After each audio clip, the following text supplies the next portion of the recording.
啊，Mamma Mia！做乜突然間會講起意大利文呢？哈哈！大家好，我係貓哥啊。咁今集呢，我就帶大家去食下意大利菜啦。咁呢一部車呢，亦都係我一部好想，我諗我人生中最想要嘅一部4門超級房車嚟嘅。咁啊，你一定會問，喂，唔係寶馬 M3咩？錯啦！如果有得揀，我一定揀呢部。呢部呢，其實係由 Tarmac Works 出嘅，今次呢一部車啦。咁啊係呢個，我練咗好耐㗎啦，呢個意大利文，大家俾我讀一次，俾我威一鋪啊！呢個 Alfa Romeo 嘅 Gran Turismo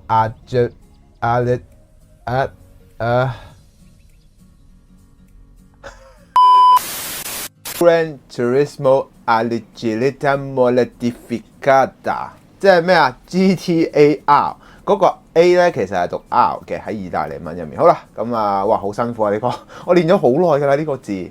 係啦，咁啊事不宜遲啦，開始今集啦。咁啊記得喺影片開始之前咧 CLS 我啦。Alfa Romeo 咧為咗慶祝品牌成立110週年而推出嘅兩款超限定車款啊，一款係 GTR， 一款係 GTRM。而前者咧屬於日常使用啦，保留翻嗰個後座嘅；後者咧就會加設防滾架啦，令佢變成一部賽車啦。而每部車亦都有獨立嘅車身編號嘅。咁啊講翻今次呢部 Giulia 嘅 GTRM 啦，喺車身上咧就運用上大量嘅碳纖啦，而且咧比 GTR 咧係更加輕咗25公斤嘅。咁啊大部分嘅零件咧都係經過高性能部門去做一個開發啦。更加今次喺車身設計上面咧用上咗 F1 賽車手 Antonio 咧去參與其中嘅。咁啊 GTRM 咧可以話係集結咗空氣動力學之餘咧又不失嗰種華麗同埋優雅啦。咁啊整體咧有一種即係成個設計好有呢個品牌嘅獨特性啦，而且咧亦都凸顯咗呢個汽車品牌嘅。咁啊令佢可以脫穎而出嘅。咁我哋一齊嚟睇下成架車呢一架意式風情嘅味道啦。而家就見到呢部車啦。嗱，平時啊睇得牛馬仲有日本車多啦，係咪要轉下意大利口味先嗱？即刻清新而脫俗啦，真係別有一番風味嘅。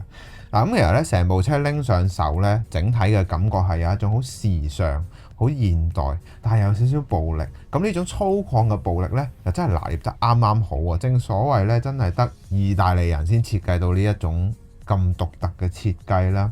咁車身上面咧用上咗大量嘅菱角啊、沙板啊、拋沙板啦、大餐台啦，以及大量嘅窿窿啦。咁陣間我哋一次我都會講晒成部車嘅。咁先從車漆嘅方面去表達先啦。嗱，呢一隻咧係佢哋嘅好招牌嘅一架金屬豔紅色啦，我叫佢咁啊，令到車身成架車喺整體嘅線條拿捏上面咧，可以盡量去突出晒佢所有應該要有嘅姿態啦，非常之靚嘅。咁我陣間都會一次去講晒啦。咁同埋咧玻璃窗亦都靚嘅，係啦。咁好啦，我哋事不宜遲啦，講下車頭部分。好啦，嚟到車頭嘅部分啦，咁咧一嚟到咧，其實咧成架 GTRM 咧，其實咧大部分都用上咗碳纖嘅，包括前面嘅前鏟位置啊，以及一啲我哋叫做啲菱角位啦，亦都用上咗碳纖啦。咁但係咧，Tarmac喺呢一個位置咧就用上咗一個純黑色嘅表達，相對地比較精簡嘅。咁啊，亦都講啦，招牌嘅三角形嘅呢個水箱位咧，非常之立體啦。值得留意嘅部分咧，就係呢一個兩邊有兩個小窿窿啦，喺嗰個凹陷度上面亦都充足嘅。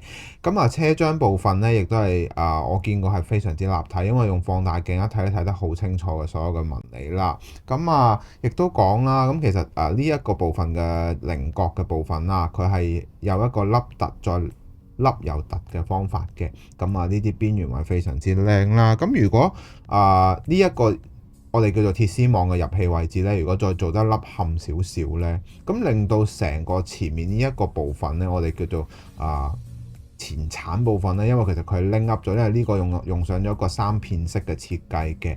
咁啊呢一度咧，如果呢一個位置再做得凹啲咧，咁啊成架車嘅立體度咧會更加之精神嘅。大家從車側嘅地方可以望得好清楚啦。咁啊，但係咧呢一啲要彎要有角嘅位置咧，佢全部可以還原到個細節啦，而且咧嗰個做工亦都紮實嘅。咁啊另一樣嘢要講啦，最主要就係呢個燈啦。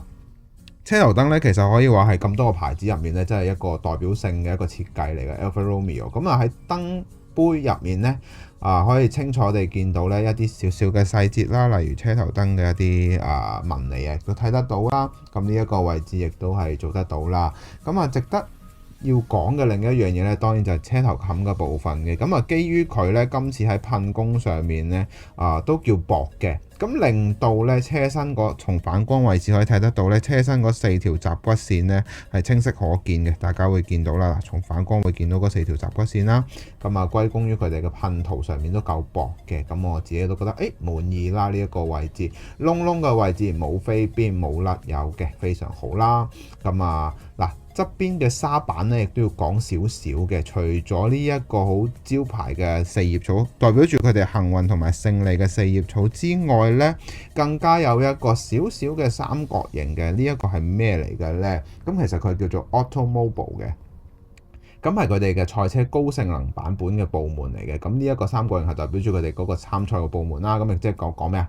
呢架車真係為賽道而生嘅一款車嚟嘅，咁啊非常之靚嘅。咁啊，我哋講完成個車頭嘅部分啦，我哋又講下車側嘅部分啦。好啦，嚟到車側嘅部分啦，咁啊整體嘅車身設計呢，由 F1 嘅賽車手 Antonio 咧又參與其中，喺關於成架車嘅空氣動力學嘅部分啦。咁啊第一眼着眼點咧，當然就係側裙嘅部分啦。側裙嘅部分喺印刷上面都清晰嘅，咁啊比較突出啲嘅真車，但係咧呢個位置就比較係貼啲啦。咁但係如果呢個位做得更加突出呢，咁啊成個感覺會更加之兇猛啊！成個感覺。咁啊第二個部分要值得留意咧，就係呢個前沙板嘅部分啦。呢一個咧，由於佢哋嘅噴工咧都算薄嘅，咁啊可以清楚咁見到嗱，大家從陰影嘅部分可以見到一個細細個嘅三角形啦，非常之靚嘅呢一個線條，真係意大利人設計嘢咧就係咁有優雅嘅感覺，但係好得意喎！成架車咁戰鬥啦，去到車尾呢一個線條呢，佢又斯文翻嘅喎，呢種感覺，真係意大利人先做到嘅嘢啦。咁啊，成架車非常之靚嘅。咁第二個部分呢，亦都要值得留意嘅就係呢個尾沙巴。我諗喺咁多個牌子入面，我未見過一個牌子係咁樣做一個加厚嘅拋沙板設計啦。咁啊，呢一個部分呢，亦都係用上咗黑色嘅。咁但係真車呢，就用上咗碳纖嘅部分啦。咁啊，最後要留意嘅部分呢，仲有呢一個嘅車鈴嘅部分嘅車鈴呢，咁其實都係佢哋獨有，大家會見到真係冇一個牌子係咁樣嘅車鈴啦。咁有名堂嘅呢個名叫做雙色5輻式設計嘅。咁啊，成架車呢個車鈴部分呢係用上咗碳纖啦，裏邊亦都用上咗碳纖，全部用碳纖啦。簡單啲一句係啦。咁呢值得一讚嘅部分呢，就係佢車鈴嘅部分呢係有做到印刷嘅，而且係立體細節啦，已見得好清楚個紋理嘅。咁啊，車頂嘅部分呢。咁啊，真車嚟講咧，呢一部分咧，亦都係成嚿都係碳纖嚟嘅。咁但係遠睇咧就黑色啦。咁我諗 Tamiya 喺呢一個位置咧係作出咗一個車即係取捨啦。咁但係就如果我自己做咧，就會再做一啲小改裝嘅。好啦，講完成個車側嘅部分啦，我哋又講下車尾嘅部分啦。好啦，嚟到車尾嘅部分啦。咁啊，車尾成個感覺咧，簡單一句優雅。係啦，點解呢？嗱，呢一隻翼咧亦都講少少啦，係 GT-RM 入面獨有嘅一隻翼嚟嘅。呢一隻翼咧層次感相當之豐富，大家從反光位置可以見到佢個平順度十足嘅。而且要喺角位嘅位置咧，亦都充足咁充分去做足啦。呢啲位置係起角嘅位置，全部會做晒啦。喺車側嘅部分突出嚟嘅少少部分咧，亦都有跟足嘅。佢係彎得嚟有少少好輕微嘅突出咧，呢個位亦都有細節還原到啦。咁啊，值得一讚啦。咁啊，另外要講少少嘅成個車體嘅尾部位置咧，我自己覺得都真係幾靚嘅。點解咁講呢？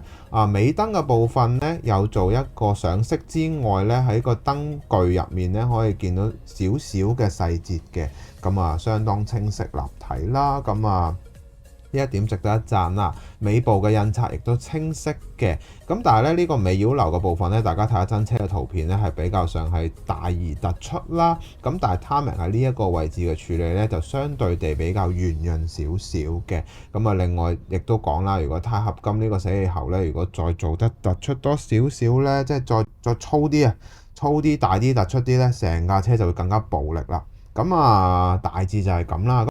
好啦，嚟到車身內籠嘅部分啦，咁其實咧呢一部車大家可以睇到咧，Tarmac 喺內籠嘅處理上面不嬲都係佢哋最優勝嘅位置啦。咁今次亦都唔例外嘅。首先會見到 GTRM 入面嘅一個防滾架嘅設計啦。咁呢一個位置咧，佢有做上色，而且呢一隻鮮紅色咧，我自己覺得佢係處理得非常之好嘅。咁第二樣嘢值得要留意嘅位置啦，大家唔好以為佢偷工減料啊嚇，係有上到色嘅，因為全車入面咧都係用上咗 Alcantara 嘅。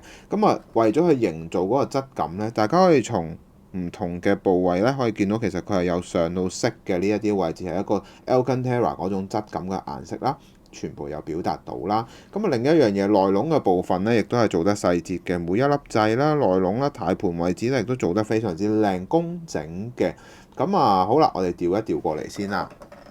咁我自己覺得，佢今次做得幾靚嘅。嗱，我由於而家咧，我識得加安全帶，即係所謂嘅核突安全帶啦。你哋會係啦，咁我咧會拉翻兩條安全帶，因為其實佢正常喺呢度後面會拉兩條安全帶過嚟嘅。咁呢啲位置咧，我會嘗試去還原啦。咁大家會見到其實座椅嘅部分咧，亦都係有上到色嘅。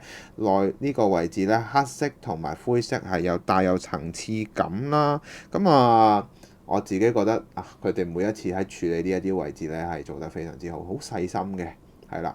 咁好啦，講完成部車咯喎，嚟到大家最期待嘅可購買指數啦。好啦，嚟到今集嘅可購買指數啦，我會俾佢5.8分嘅。咁整體成架車嘅車體啦，喺顏色啦以及細節上面咧，亦都應有盡有啦。咁但係就如果喺一啲細節嘅位置再補強咧，咁令到成件事架車就會更加之有佢嘅神髓啊，以及佢成架車嘅車架會更加強烈啦。咁內籠部分亦都係非常之高分啦。咁成個細節位表達晒出嚟嘅。咁非常之靚嘅一款車啦，咁大家有興趣嘅話可以去選購嘅。咁我自己咁睇啦，我會買埋佢部綠色嘅。咁綠色都係佢另一款招牌啦。咁呢一部車呢，我會拎嚟做改裝嘅，會變咩色呢？賣個關子先，因為呢，佢除咗紅色、綠色之外，仲有一部係超少有嘅一部顏色嘅，就唔係大家估下啦。好啦，我哋做總結啦。大家已經睇晒成部車啦，呢種意大利風情咧，你哋又鍾唔鍾意嘅咧？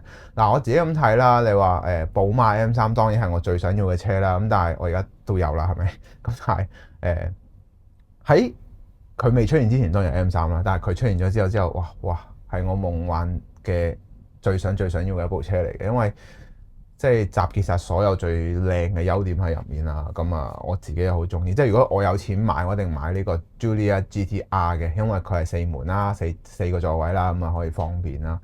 係啦，咁亦都講多少少啦。咁如果大家咧買完部車真係有問題咧，不妨可以 send 翻嗰嚿嘢去，即係 send 翻嗰架車俾翻 Tarmac 佢哋嘅。就算你話喺現時點買車有問題都冇問題嘅，照 send 翻俾佢哋得噶啦。最緊要打封 email 同佢講聲啦。咁同埋咧，如果你方便嘅就可以走上去啦。咁唔方便嘅，佢哋都會寄翻俾你嘅。咁所以咧唔需要話我一次要買2盒3盒咁嘅心態去買車，咁咪變咗好似有問題咯，係咪？即係嘥錢啦。咁你可以攞另一嚿錢買更加多唔同嘅車啦。咁好啦，下一集咧我哋會玩咩車咧？一部我平時啦喺 ACC 世界入面成日都會揸嘅一部林寶堅尼啦。咁出啦，咁我亦都會攞嚟做開箱，唔知會唔會係一模一樣呢？係啦，咁好啦，咁我哋就下集見㗎喇喎，拜拜。